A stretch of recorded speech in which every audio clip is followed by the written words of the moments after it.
Hey guys, I'm JanetOnOccasion, and today we are playing some Total War Warhammer 2. Shadow and the Blade DLC, which is very cool. It's early access, and it's cool. So we've got Clan Eshin. We have a Clan Eshin now. Clan Eshin are a thing. See by the black banners, and an Eshin sorcerer and Deathmaster Snikch. How cool is this? Brand new spellcaster with a brand new lore magic, which I will go into in more depth at the end of the video. So be sure to stay tuned for that. Also, I'm playing two battles in this one. First one against Indypride of Milk&Cookies Total War, and another one against, now I need to check this, Hora del Saqueo, who is Spanish, and I don't know how to pronounce that entirely, and he seems like a nice guy. I can't understand anything he's saying in his videos, though, because they're all Spanish. So if you're Spanish, check him out, I guess. Hard to recommend him. I can't hear what he says. Well, I can hear it, I just don't know what he's saying. So, but he seems like a nice guy. And we had a fun battle. So, cool. Anyway, this first one, Milk&Cookies Total War, Indypride. Yep. So, Deathmaster Snikch here. You can see he's very, very deadly. Very good stats. He has Weeping Blade, which is brilliant for forming a goon squad, especially because he's got concealment bombs, and he also has a Deathmaster Sigil for a net, so he can conceal himself just like assassins can. They can get near a target, very near, with the concealment bombs, and then he can pin them for 7 seconds while they jump him. It's very cool. You can only use this against a Lord or Hero, but that's usually the thing you want to jump anyway. He's also got Cloak of Shadows for lowering melee defense and leadership of enemies nearby, and he's got the Whirl of Weeping Blades, which is a little sort of vortex thing that happens around him. He just he swings his blades around, right? It does damage stuff nearby. So, yeah, it's fine. You know, does some damage. It's pretty good. So, I like that a lot. Also here, I've got a ton of warp fire throwers and poison with globeteers, by the way. I just wanted plenty of fireworks. But here, this is a new unit. We have the Avalanche Mortars, which are the Regiment of Renown Death Globe Mortars, which is very, very cool. These guys are especially fancy. They do mad damage. They have a very similar thing to the Chosen of the Gods, where their projectiles sort of split, you know, sort of close to the enemy and hit a much wider area. They're very cool. You'll see them in action soon. Also here, Warp Fire Throwers, yep. These here are new. Warp Grinders. They're Warpstone drills. They're drills of Warpstone. They're terrifying. And they have just, you know, this is just a normal unit, right? There's no regiment renowned for them. Just the standard thing has a bunch of abilities. They have Seismic Snare, which is a 13-second net. It stops themselves from moving too, which I think is pretty funny. So it nets themselves and everything around them, which is cool. But also, they got Warp Quake, which does damage to nearby things and lowers speed. So they have two ways of controlling the pace of things nearby, and they can do some damage, and it just lets other units, you know, other missile units follow up on their attacks. They are pretty flimsy, though. They do die pretty quickly. They don't have the best combat stats, but pretty high weapon strength. Oh, and they can attack walls in melee. They can attack walls in siege battles and grind through them, which is hilarious. So I've got a couple of them. Also over here, new Regiment Renown. Here you can see it's Death Runner Regiment Renown, Visktrin's Death Squad.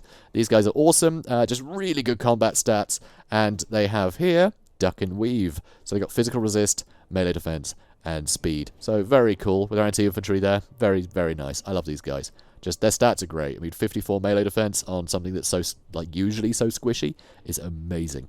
So that's all really cool. Also, quick look at the Sorcerer. You can see he does have a scroll here that I brought, Fear of Aramar. Big leadership penalty there. And he's got Brittle Bone, which is minus 40 melee defense on that spell, which is amazing. Overcast for AoE. Also, Armor of Darkness. Overcast that for AoE as well. Big armor missile resist buff. And he's got Veil of Shadows, which we'll see in action, but it's super weird. It does no damage. It's bizarre. So, I'm going to speed things up while I go through the rest of the army here. So, Indypride and Milk&Cookies Total War. You can see he's got a couple of units here for Norsca, which make no sense at all. What are these doing here? Iceforged Legion, Azric the Maze Keeper. A lot of you guys watching this won't even know what they are. They're not new, per se. Basically, these are campaign-exclusive units. But campaign-exclusive units are now available in custom battles if you turn off army limits. So these won't appear on ladder, right? If you're playing a quick battle, you won't see these guys. They won't be available. But in custom battles, they're giving us new toys to play with, basically. They're giving us stuff to play with that we've seen in campaign, and now we can bring them, you know, just to fight our friends with, or maybe certain tournament rules will allow certain units. We'll see. But a lot of nonsense here. A lot of nonsense. They are not balanced, though. They are not balanced. But anyway, so this is the biggest threat to me. Azric the Maze Keeper. Terrifying, because he's just got such high magic resist and missile resist. And Skaven, all of your missiles are magic, basically, so I couldn't really hurt him. Yeah. Oh, one more unit that I haven't looked at. Eshin Triads. I'd forgot about these guys. These guys are also new. Very low armor, but that armor piercing bonus versus large, you know, anti-large specialists, which is pretty cool. Also, they got concealment bombs. They can vanguard as well. So, yeah, they're pretty good. They're 750, but they also have Weeping Blade for minus 50% armor. So they're super interesting, but they are squishy as hell. They are so squishy. They die in seconds. Only 20 armor, they die so fast. But very interesting. It's good to get Weeping Blade on something quite cheap that you can supplement the front line with. And also, we can see the Mortars in action doing pretty terrific damage. I think they'd taken 3 volleys and were wiped out. It took half the health in 1 volley, which I'm sure you saw a close-up of. And look at this. Next lot of champions taking some pretty big damage. Warp, Quake, and the net here, keeping all them from moving. Same kind of things happening on the end. And Marauder champions are getting scolded by these Warp Fire throwers. And here, sadly, they got spotted by the Hounds, so I had no choice but to throw them in, try and get onto the champions. But you don't want these guys fighting Hounds. Luckily, it is going okay for them. They do have high melee defense, and this backup against all of these units, the fire is helping. But it's not where I wanted them to be. Really not. So, yeah, Marauders are kind of failing against the Clan Rat Spears here. They took quite a lot of damage initially. Wulfric is probing the back line, but hasn't found a way in yet. Over here is that spell. So this thing, it does no damage at all, but it sends enemies flying.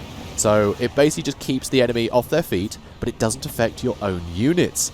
So here, Visktrin's stupidest name, it's so hard to say, and Snikch. Like, seriously, they're so hard. They're just impossible to say, these Skaven words.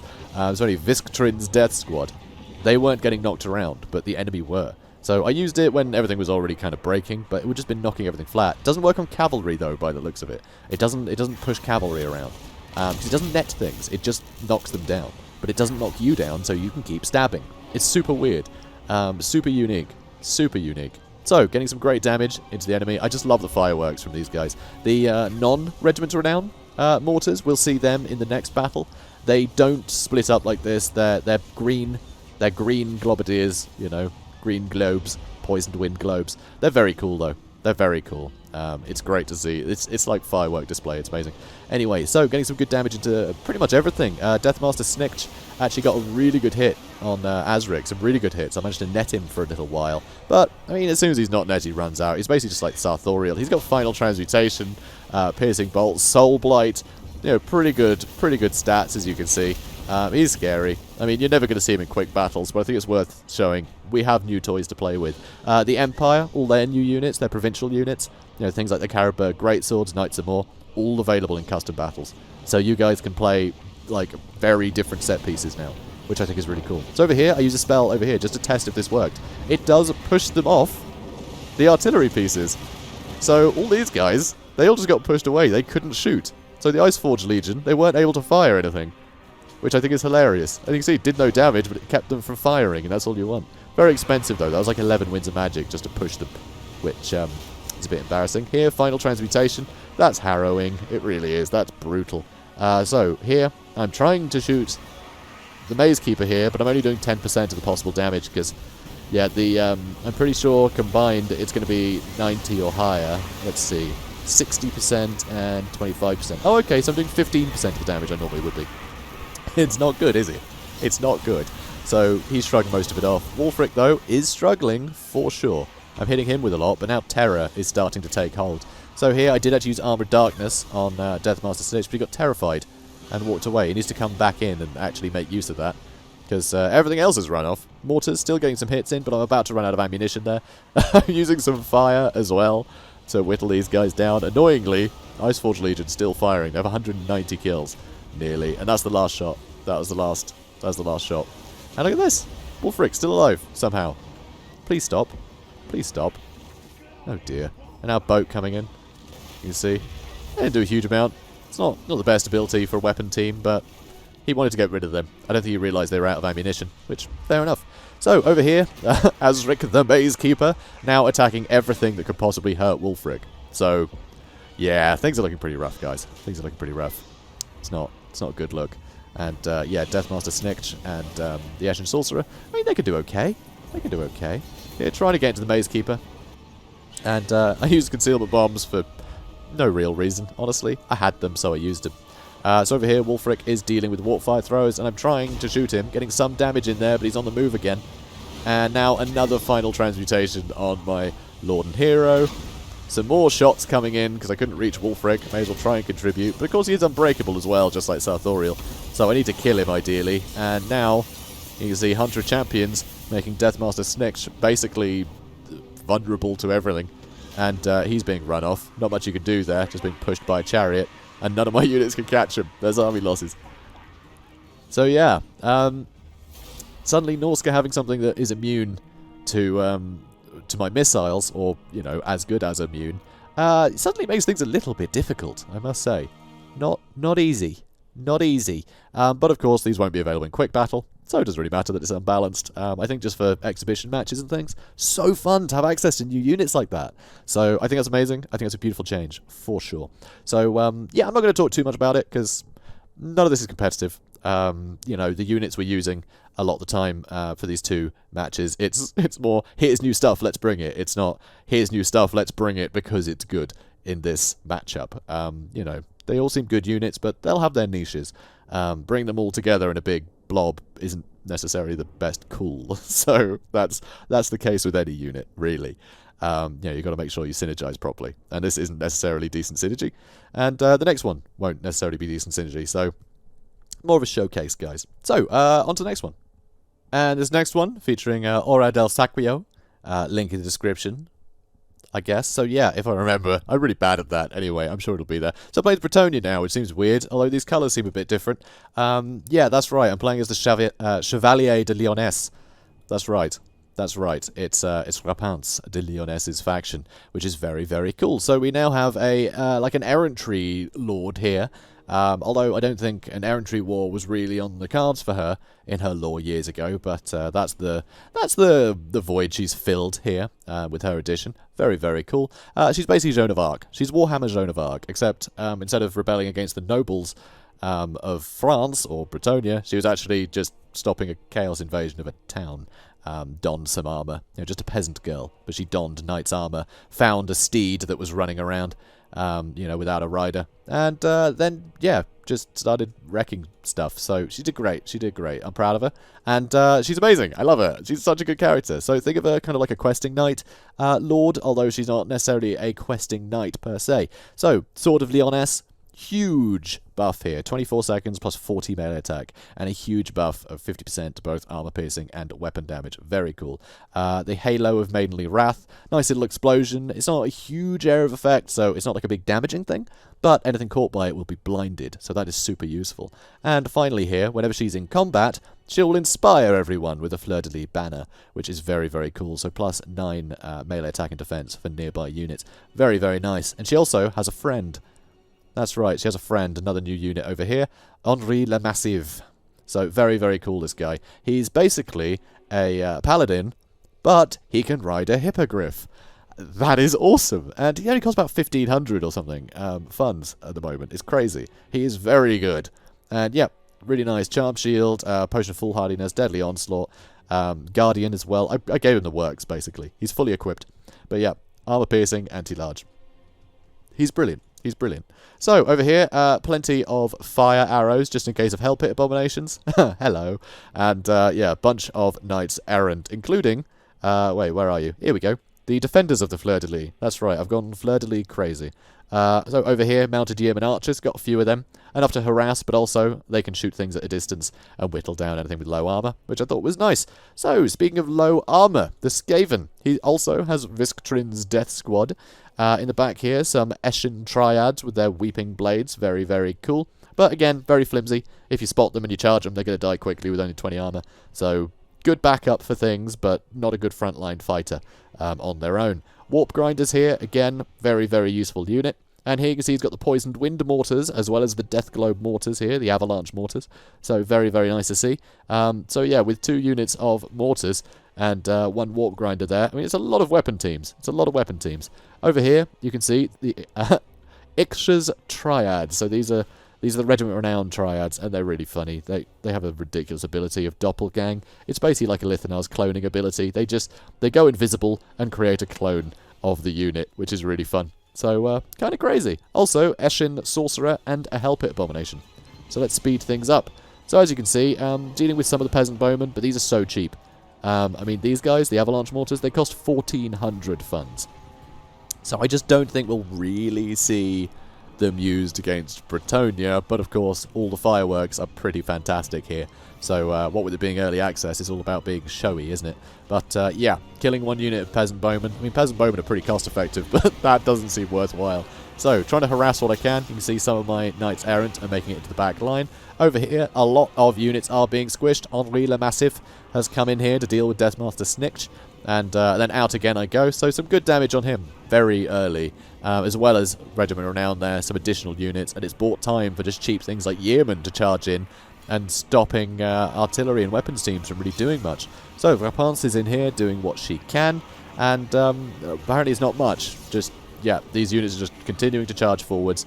It's very, very bad for me. Over here, I've got Spearmen dealing with Warp Grinders. Just having a bunch of Peasant Spearmen. It's good to have more units, or at least as many units as the Skaven, because it means you can just pin things down as best you can. So over here, this is terrifying. So this is another one of the spells. I forget what it's called, though. Where is the Eshin? There they are. So keep looking at the damage on them, and you'll see why this spell is amazing. Black Whirlwind. Black Whirlwind. These two units were on pretty much full health.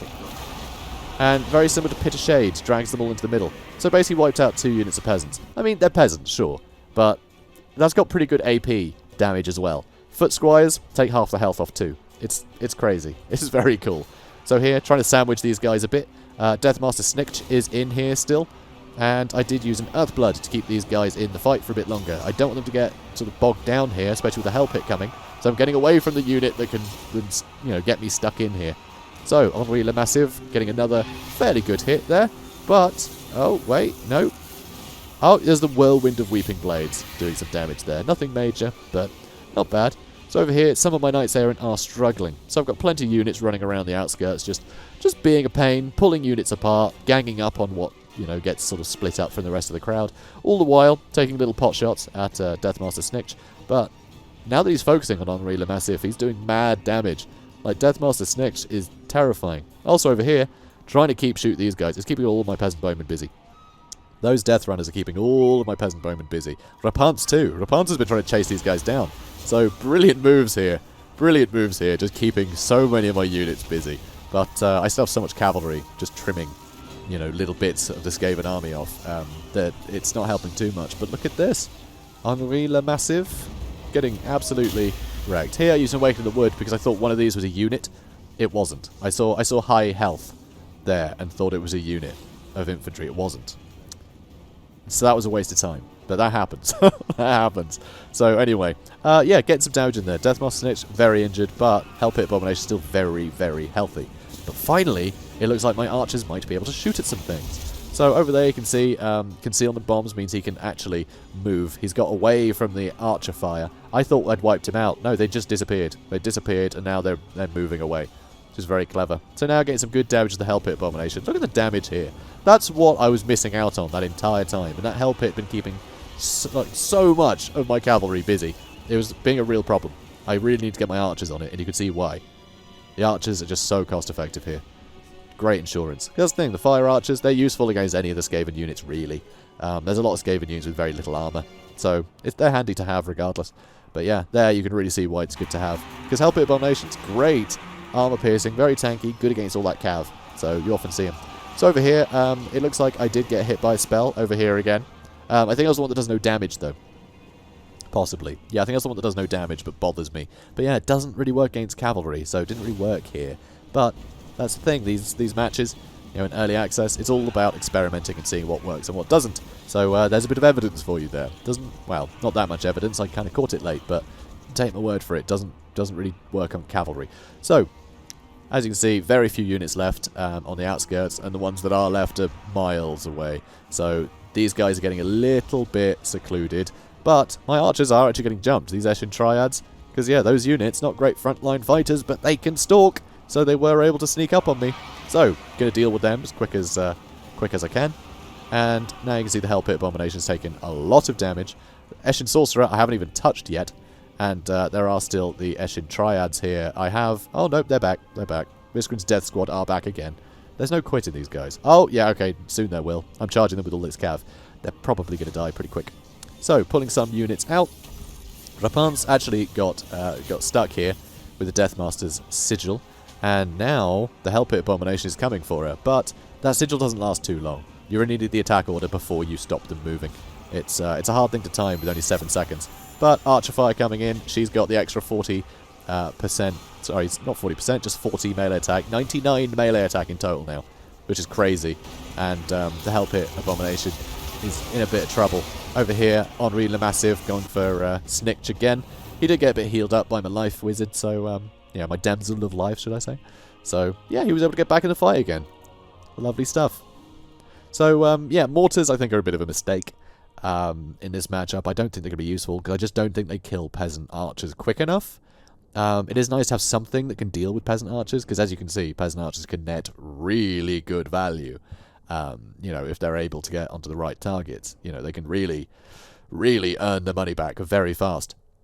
So you want to kill them, but you don't want to spend so much money that you don't see an advantage from it. And I just don't think the mortars can kill them quick enough for it to be worthwhile, really. They're far too vulnerable. They can't really look after themselves if they are charged by anything. So when you've gone with, you know, big, old, cheap and cheerful army like this, it's very difficult to cover those units, especially with them being expensive. You can only recover them with clan rats, which aren't going to hold off knights for very long. You know, it's a big expense. I think it's a big expense, especially the 1400. But yeah, against like big armored units, I mean, they can chew through things like Chosen. I mean, we saw them kill Marauder champions in no time in that last battle. So they definitely have a worth, but it has to be against a faction that is going to field sort of expensive units like that, which with Skaven, they often don't, because you kind of expect artillery. So it's a weird one. They fill a weird niche, but Mortars fill a brilliant niche for campaign because they didn't really have any artillery that was good for destroying, like, you know, attacking things on top of walls, and now they do. So they've got some really good siege equipment now with, you know, with the warp grinders being able to burrow through the walls and the mortars being able to hit on top. I think it's really cool. So anyway, off to see the spells now, shall we? Okay, so I said I was going to go over the spells, and I was going to go over some of the other abilities, but it doesn't look like we have time. This video has to be 30 minutes. If it's over that, then I don't know, I get shot, I think? I don't know. Something bad happens. CA don't like it. I have 30 minutes. That's the deal. So anyway, here you can see Skitterleap. Skitterleap isn't in this lore of magic, it's in Ruin, is it not? Not anymore. Now that's been moved to stealth. That's right. So if you want Skitterleap, if you want to hide a group of your own units that don't have Stalk, then you're going to have to use the spells of stealth, which makes a lot of sense because, well, it's stealth, isn't it? It's pretty definitive. Anyway, so you got that. Also, warp stars are the magic missile, so deftly conjured and swiftly swung, the Skaven's fiendish warp throwing stars are, like all their weird scientific advances, explicitly designed to cause maximum death. So, yeah, pretty straightforward magic missile damage. You know, you can overcast it as well for additional projectiles. Yeah, not a lot to say about it. You know, not bad against armor, but doesn't do too much damage generally. It's fine. It's a fine thing. It's not terrible. So, Armored Darkness. This I love. This is a highlight, I think, because this is it just completely screws up your opponent's plans, basically, because plus 60 armor and plus 22% missile resist, and if you overcast it for 11 winds of magic, it's an area of effect, and it lasts for 33 seconds, which is not insignificant. If you've got a bunch of units that are very sort of glass cannon units, then they're going to be getting a lot of kills in very quickly. But usually the trade-off is they have very low armor, and so they take damage just as fast, because they don't have much in the way of defense. This gives them that defense. So if you've got a bunch of, like, I don't know, death runners, right? You've got a blob of death runners that can just kill things super quickly. Give them upwards of, like, what, 80 armor, I think? I think they have 20, generally. So yeah, that's huge. That is absolutely massive. Suddenly, a opponent that's brought almost no armor piercing, because they're facing Skaven, and why would you bring a huge amount of armor piercing? Suddenly, they're at a loss, which I love. I think this is brilliant. So, huge fan of it. Huge fan of it. Also over here, you can see the Veil of Shadows. I demonstrated that one earlier. So, it doesn't damage any of your own guys, doesn't damage any of the enemy guys, but the main thing is it doesn't knock over your own team. So, your guys can keep running around stabbing while the enemy is being sent flying. So, they can try and run away from it, but if you overcast it, it'll actually debuff their speed and leadership, so it'll be harder for them to get out of that area of effect. Obviously, they can't move when they're being knocked over, but they can stand up, run a bit before they get knocked over again. So they can kind of escape, but here, not particularly well. Most thing, though, doesn't work particularly well against cavalry, as far as I can tell. It doesn't really do anything against cavalry. So, yeah, you got to watch out for that. And it's pretty damn expensive, honestly. It's niche. It's interesting, but I don't know how competitive it'll end up being. I'm sure someone will find some very crafty ways of using it. Also over here, Brittle Bone. This is just huge. I mean, minus 40 melee defense here. An ancient Skaven spell that enables the wizard to weaken their target's bones, causing different effects depending on who they are. All will suffer horribly, however. Sounds brutal, but a slow and a huge debuff to melee defense. The figure's nice too, but minus 40 melee defense is ludicrous. And area of effect. And a 40-meter radius area of effect for that is terrifying. You know, that is scary. I mean, that and Armor of Darkness, I don't know how you'd afford both particularly easily. If you had full Winds of Magic, you know, beforehand, great. You know, your guys suddenly have way more armor, and the other guys have no defense themselves. It would be terrifying. So yeah, really scary spells here. And then finally, Black Whirlwind. This particularly unpleasant spell causes a putrid whirlwind of vile smoke, and alarmingly, stinging ashes to erupt around the target, leading to magical damage. So really cool spell, as you can see, and it's a pretty straightforward vortex spell. It's static, you know, it doesn't move anywhere, it just does damage, and it does a lot of damage. You know, you cast that on top of most enemies, because it's good against armor as well. You know, you put it on top of most enemy units, and they'll lose half their health from the spell. It's very powerful, and Overcast increased armor-piercing damage. So it's pretty much just more damage, because it seems to be that it does pretty much nothing but armor-piercing damage anyway. So as far as I can tell right now, as of this build, it just increases the damage. It says increased armor-piercing damage, but that just translates to it hurts more. It hurts anything more, because it seems to do mostly AP anyway. But yeah, deadly. Very deadly. Just brilliant lore magic, this. A lot of fun. And that is on a spellcaster that has concealment bombs, which I think is so cool. So, finally though, that's right, we're not done yet. Nope, there's one more new spell, because Skitterleap moved, so they had to give Ruin a new spell. That's right. Flensing Ruin. Green ribbons of warp energy tear the flesh from the target's bones. It's very nasty to behold, as nasty as it sounds in fact, but far nastier of course if you're the recipient. So, yeah, really cool. Think of this like a Final Transmutation. A weaker version of it, definitely. But it's kind of like Final Transmutation, but it's Sanders armor. How cool is that? How cool is that? And yeah, area of effect, as you can see. It looks amazing with all the lightning around it. And you can overcast it for it to last longer. So it's pretty damn cool. I think it's a really interesting spell. Good against single targets, but with that armor sundering, it's just going to be good for using it as like a sort of a hybrid debuff damage spell. I think it's really cool. So yeah, so there we go. That's that, guys. So if you enjoyed this, please do comment, like, and subscribe, and be sure to hit the bell so you're notified of any more early access stuff coming out, of which there will be plenty before it's released. So yeah, I hope you enjoyed it. I'll catch you in the next one. Have a good day, guys.